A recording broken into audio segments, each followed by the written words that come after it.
Hello everyone, welcome to my channel Shilpa's daily life. আমার এই নতুন ব্লগে তোমাদেরকে জানিয়ে অনেক অনেক ওয়েলকাম, অনেক অনেক ভালোবাসা। এখন কিন্তু সকালবেলা এখানে চা নিয়ে বসে গেছি। আজকে কিন্তু মা বানিয়েছে দুধ চা, তো সেটাই খাচ্ছি খাড়ি দিয়ে। চলো এটা খেয়ে নিই।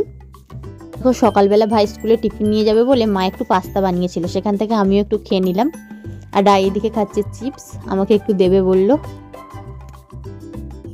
এটা দেখো এদিকে সকালবেলা জেগে বসে আছে, এমন ভাব করছে যেন ঘুম ঘুম ভাব, কোলে আছে বলে ঘুম ঘুম ভাব। আর যে শুইয়ে দেবো অমনি কান্নাকাটি শুরু করবে। মানে সকালের দিকে ওর একটু কোলে নিয়ে থাকতে হবে, ও জেগে থাকবে বা ঘুমোবে যাই করুক না কেন, কোলের মধ্যেই থাকবে। শু করিয়ে দিলেই কান্না করে।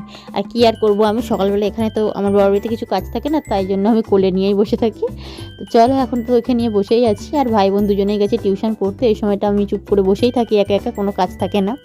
তো যাই হোক, দেখো আজকে দুপুরবেলা মা এখানে রান্না করেছিল কপি পাতা ভাজা, মানে বাঁধাকপি পাতা ভাজা করেছিল, পেঁপে সিদ্ধ করেছিল, এখানে ডিমের ঝোল করেছিল, আর এখানে করেছিল বেগুন পোড়া। এই ছিল আজকে আমাদের দুপুরের মেনু। এটাই দিয়ে আজকে দুপুরে ভাত খাওয়া দাওয়া হলো।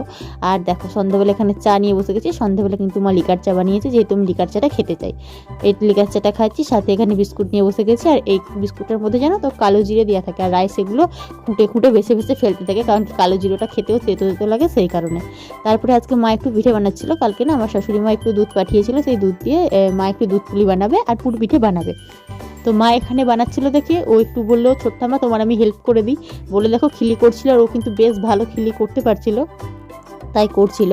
আর এইদিকে দেখো মায়ের পিঠে বানানো হয়ে গেছে। দুধ পুলিটা না আমি খুব একটা ভালো বানাতে পারি না, খুব একটা ভালো কেন, আমি বানাতেই পারি না। একবার বানিয়েছিলাম, ভালো হয়েছিল না শ্বশুর বাড়িতে। তো এখানে যেহেতু মায়ের কাছে আছি আর শাশুড়িমা দুধ পাঠিয়ে দিয়েছে, মা একটু বানিয়ে দিয়েছিল, সেটাই আমি খেলাম। আর সাথে পুর পিঠে করেছিল, এই পিঠেটা আমি খেতে ভালোবাসি, বাট খাওয়া হয়েছিল না অনেক দিন, তো সেই কারণে এখন খাচ্ছি। তো চলো আজকের মতো ভিডিওটা আমি এখানে শেষ করলাম। ভিডিওটি তোমাদের কেমন লাগলো অবশ্যই কমেন্ট করে জানিও। যদি ভালো লেগে থাকে লাইক করো, কমেন্ট করো, আর চ্যানেলটিকে সাবস্ক্রাইব করে আমার পাশে থেকো।